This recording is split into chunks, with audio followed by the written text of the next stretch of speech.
What up, Skid? Welcome to Bar Vibes with Bryce the Fourth, giving out raw reactions and interacting with the masses. No subject is safe. You'll hear the people and the noises, but that's the point because without the people, what is the point? Embracing vibrations. First and foremost, prayers up for Damar Hamlin. This is a situation that's way bigger than sports, way bigger than football. This is about a person's life, a person's family.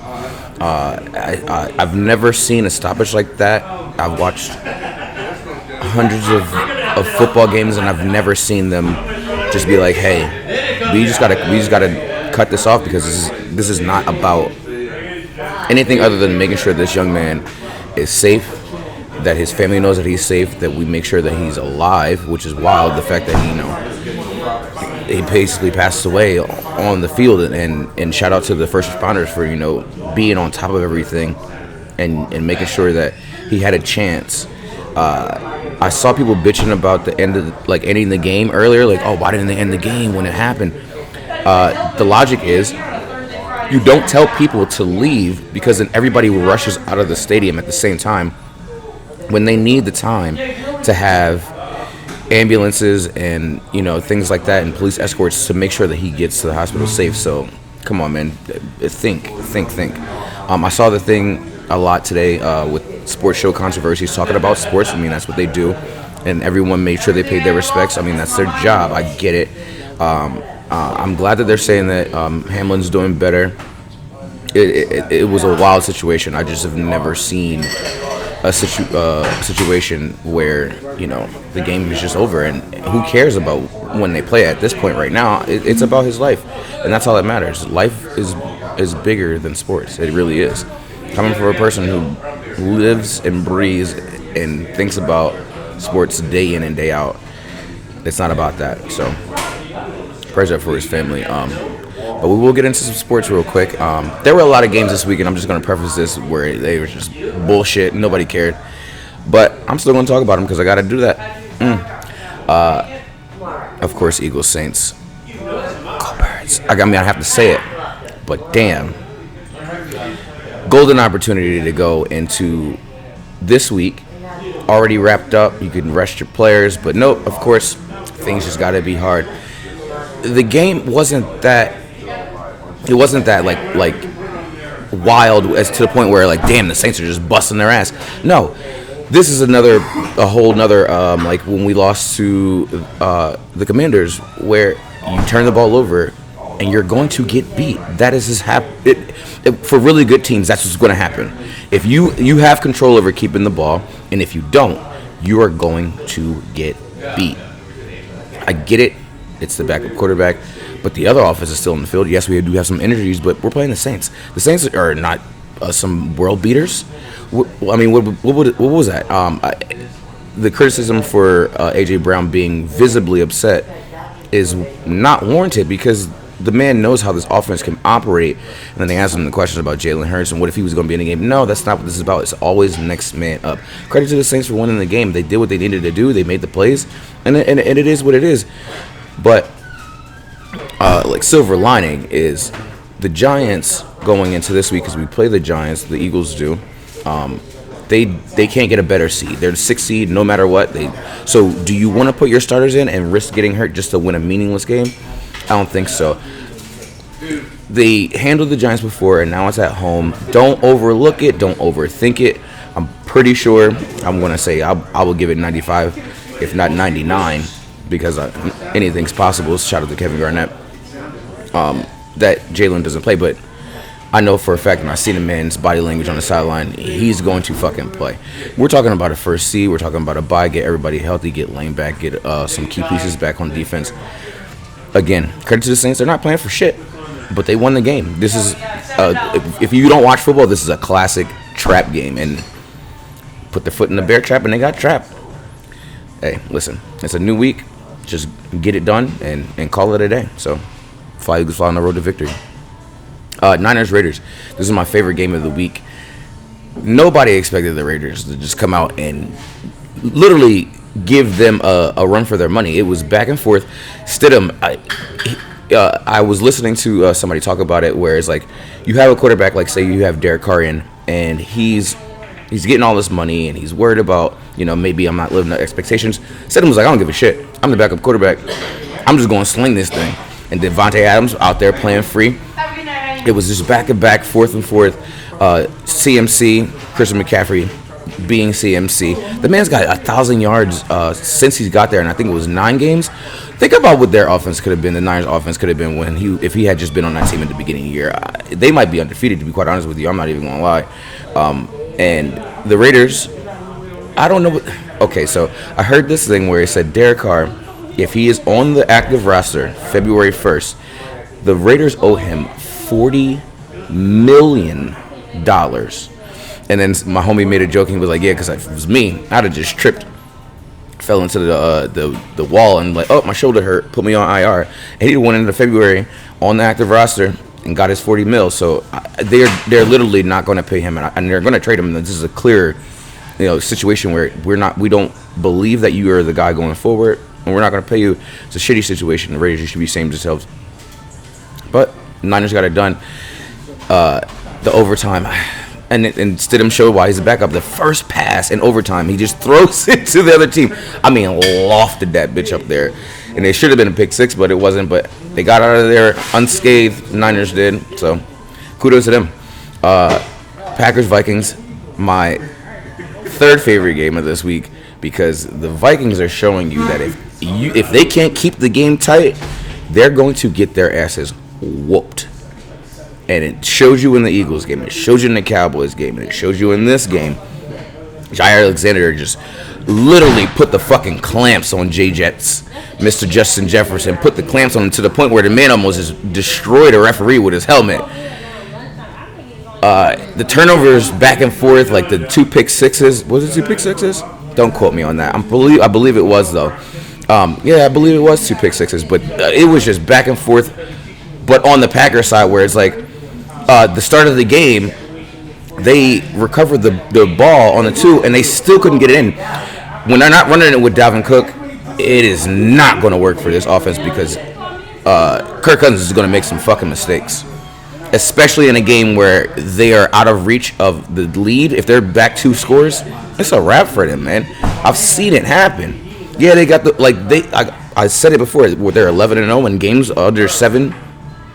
If they're getting beat by more than a touchdown, they are going to fumble the bag. Packers, fucking Mr. Ayahuasca himself, Aaron Rodgers was like, what y'all thought y'all was going? Count me out? Nah. I'm going to go ahead and grab this thing. So, hey, got to do what you got to do. Chiefs-Broncos, this is my second favorite game, because the Broncos fired their coach, Nathaniel Hackett, and he was probably sitting on his couch like, oh shit, this is what our offense could have looked like? Damn. It looked like Russell Wilson was like, fuck it. I mean, if I get hurt, I get hurt. I got a whole off season to get better. I'm just going to run it.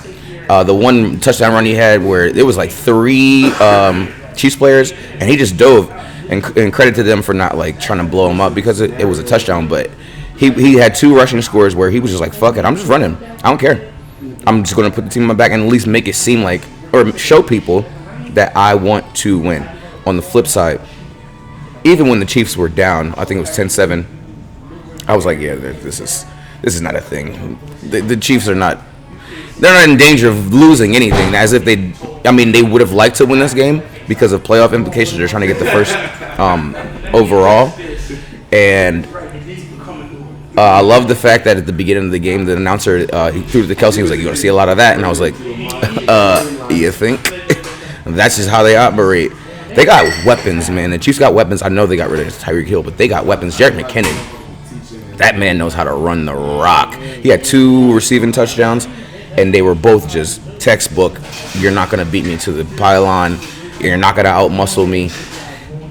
And then Patrick Mahomes he's going to be Patrick Mahomes. But I think the biggest takeaway from this game is the Broncos didn't lay down. This looked like a classic game in the division where anybody could have won that game. Ball goes here or there, but the Broncos weren't playing for anything, and still they came out and they fought, and that's cool. Listen, Chiefs are in the playoffs. Chiefs are they might get number 1. We'll see. A lot of things have changed in the past couple of days, so you never know. Steelers Raiders. Low scoring game, 16-13, but that's how it goes. No, I said Steelers Raiders. That was stupid. Steelers Ravens. That was dumb. Don't listen to me. Dumb brain. Steelers Ravens. It was a very close game. J.K. Dobbins. When he runs, you can tell that he's injured a little bit still. Maybe not like fully, like after his knee surgery, but it looks like he's hobbling a little bit. But I mean, man had 95 yards. I think it was like over 5 yards to carry, and the Steelers defense carried them for 3.5 quarters. And Kenny Pickett was like, I can be that guy. Yes, this is my first year, but if you need me to be there with my 2 gloves on, I can do it.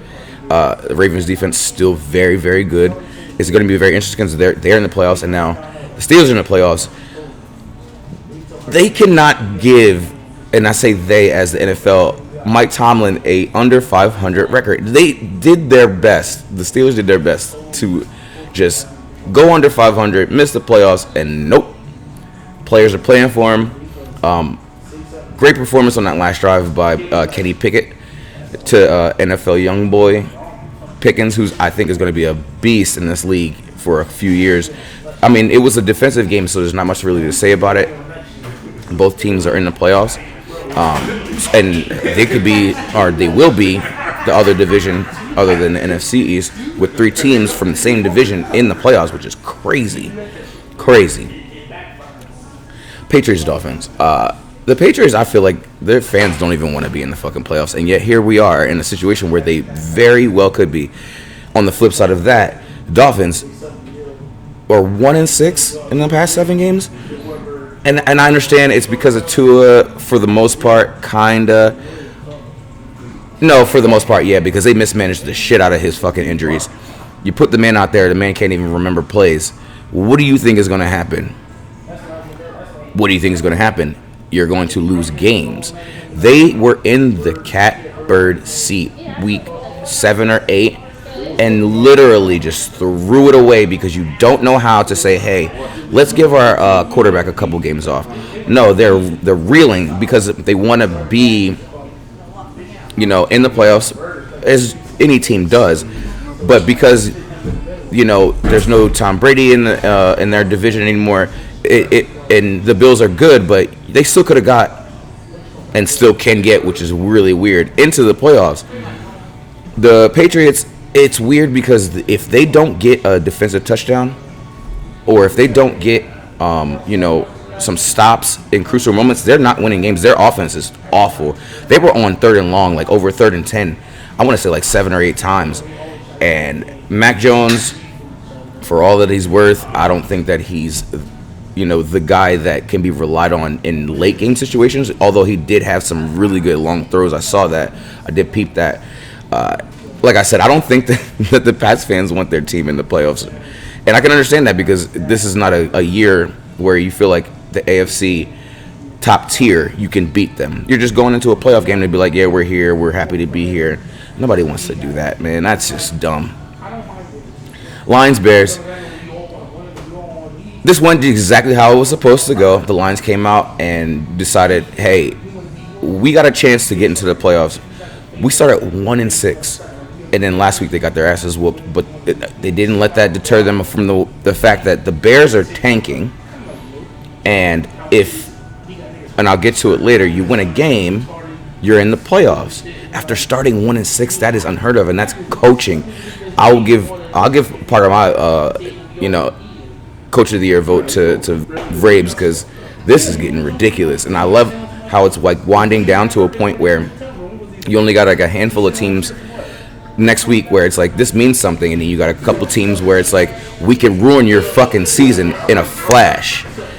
This is what football is about. Jared Goff played a Jared Goff game. He had 3 tutties. Their run game still awesome. Jamal, I understand why he left Green Bay, but this is his team now. He's the number 1. He was number 1. If you know, you know. And the Lions got a chance to make some history right now. The Bears are tanking. It is what it is. Last of all, excuse me. Justin Fields had 100 yards rushing in the first half. That's crazy. every fucking week he has a big ass run. It's like, don't you know he might pull the ball and get the fuck up out of there? And he's fast as fuck. I mean, he's got to get the reps, and I'll be very inclined to see if they start him next week. But yeah, Bears they have the potential to get the number 2, maybe even the number 1, and they're not going to use it because they have the quarterback. They're going to trade it, get some assets. That's how you manage a football team. Jets, Seahawks, very anticlimactic. The Seahawks, for me, they started off so hot, and now you're fighting like tooth and nail to maybe get into the playoffs. The Jets defense is great. They have 2 good corners. Their linebackers play their asses off. They got one of the greatest D tackles in the league, and they squandered it by continuing to play shitty ass quarterbacks. And on a crazy note, for them, I'm happy that they lost because now they know that Mike White's not the guy. Say that Mike White goes into this game, he wins it, right? Now they're like, okay, maybe we can build off him, and then they go back in the next year with the same defense, and then they do this all over again. Nope. Mike White lost this game, and now they know we need a proven guy, if not a guy who we feel can at least fucking hold on to the ball and not make dumbass decisions. It's wild. Geno Smith, he had some really good throws. He throws to his tight ends a lot, and that's not bad for a quarterback who didn't go through the league with like a bunch of weapons. But they ran three tight end sets a lot the entire game. And then Kenneth, their running back, the Seahawks, he's a beast. He started off the game hot. His vision in the hole, like when he sees it, he waits. He's very patient, God damn it, the Steelers running back. You know who I'm talking about. I don't even feel like looking it up, but he's faster than him. The Seahawks have a really weird way of getting into it. Again, I'll get to it. Getting into the playoffs, I'll get to it later. But they have a chance, but they should not have even be in this point. They should have won the division and called it a day. Jets. Zach Wilson, not the answer. Mike White, not the answer. Get wise. Make sure this offseason you focus on that because you have the pieces. You really do. Jags Texans, another game where it's just like, you're playing the Texans. They have 2 wins. And the Texans tried to play them hard. No. The Jags are reeling. 5 straight. Trevor Lawrence is looking like the player that they drafted first overall. Dougie P, quarterback whisperer, doing this thing. And it's so weird how they were getting blown out, the Jags were, the past couple of weeks. And then they just turned it on like, hey, we got a chance. And that's how, that's what good locker rooms do is, hey, this is a week we fucking buckle down. We have a shot. These other teams behind us are fucking up. If we just put the team first, put faith in the coaching, we can do this. And they did 5 straight. And again, I'll get to it later, but this was another game where there wasn't really much to talk about. The Texans put their backup quarterback in at the end of the game and tried to make it look pretty, but it was what it was. The Jags are better. And, as I talk about it, Titans-Cowboys next, that was a Thursday game. Again, another team just like the Seahawks who just fumbled it. The Titans were clearing ahead. And I will say, Tannehill getting hurt definitely didn't help them at all. But they were so far ahead, especially when the Jags were losing, that they shouldn't be in a position where they might not win this division. Cowboys took care of business. I will say, and just being very, very unbiased, as a football fan, you got to be alarmed that your quarterback in Dak Prescott is tied for the league lead in interceptions, and he's played 5 less games than those other quarterbacks. The man threw 2 more picks. You get in the playoffs, that ain't gonna win you some games, my boy. I tell you that. They did also. I saw that their backup running back was hurt. So and then after that, their offense got stagnant. So what are you gonna do if he's not there in the playoffs? Because if Eagles win, you got to play the first week. What happens? Again, another game where it's just like, Titans wanted to win this game so that it made it easier for them to get into the playoffs. They couldn't get it done. I mean, Malik Willis, he's not ready. Their quarterback, he's not ready for the big time right now, and that's why he got drafted in the third round and not in the first round. As per usual, everything comes down to the end of the season and who's healthy and who isn't. Got to get healthy. You just got to get healthy. Browns, Commanders eliminated from the playoffs. The Browns just ran it all over them. But then you really look at it from the perspective that I don't know what it is, but Carson Wentz just likes throwing the ball to the other team. And I can talk about this as much as I want because the man was on my team for 5 years, and I know what it looks like when he's just panicking, running out of the pocket, throwing off 2 feet, throwing it across his body, like trying to be a hero when you don't even have a cape on, my boy. What is that? There were chances for the Commanders to take a lead in this game, and he just threw it to the other team every single goddamn time. The Browns, I think they could build up this. Their coach, Stefanski, said that we just want to end the season with 2 wins so we can roll on into the rest of the offseason with, some hope. And I honestly believe that if Deshaun Watson had started this season, this would be a totally different look for the AFC. I'm just saying, like, if he had started the beginning of the season and got his legs under him, like he was running and I saw him do a little hop step, saw him running for like 20 yards. I'm like, okay, now that's the Deshaun Watson I remember seeing in Houston. So they got something to build on, especially if they win next week. The Rams-Chargers, another throwaway fucking game. It was the Battle of LA, and there was no question who was going to win this game. You got Baker Mayfield playing for the Rams. Cam Akers trying to make sure that he stays on his team. His second year, and I think he had 122 yards and a touchdown. But the Rams have just been banged up for the entire fucking year. And also, they missed their starting quarterback, and the Chargers got all of their playmakers back. And this is the type of team in the Chargers where it's like, hey, we got to bring everybody back. No one's believing in us. This is our first time in the playoffs in, 3 years or something like that. Justin Herbert's got a winning record right now. That's what momentum is. This is when you start reeling off them wins. This is how a couple teams have just gotten to the playoffs, win 3 games, and believe that you can do it. This is one of those wins where it's like, we're not worried about them. This is a warm-up game. This is a scrimmage. 31-10. Come on, man.